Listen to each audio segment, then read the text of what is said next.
Kampanya laban sa tax fraud at mas agresibong pagpapatupad ng batas sa pagbubuwis nagkaroon ng magandang resulta ayon kay PBBM. Naritong news scoop ni Patrol 13 Gilbert Perdes. Kumbinsido si Pangulong Ferdinand Marcos Jr. na magandang ibinunga na maigting na kampanya ng gobyerno kontra tax fraud at iba pang pandaraya sa pagbabayad ng buwis.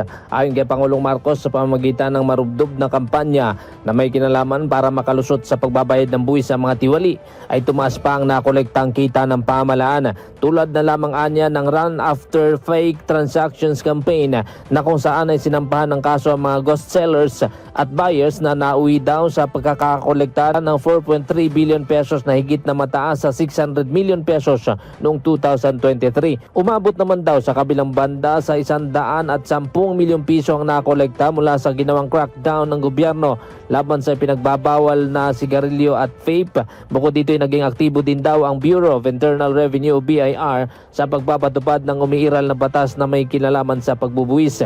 Inilahad din ng Pangulo na umabot na raw sa 307,000 establishmento ang binisita ng BIR at naging subject daw ng verification na nagbunga naman sa 257 million pesos na halaga ng koleksyon. Patrol 13 Gilbert Perdes para sa Impilang May Totong Las, DWIZ, nagbabalita ng tama, naglilingkod ng tama.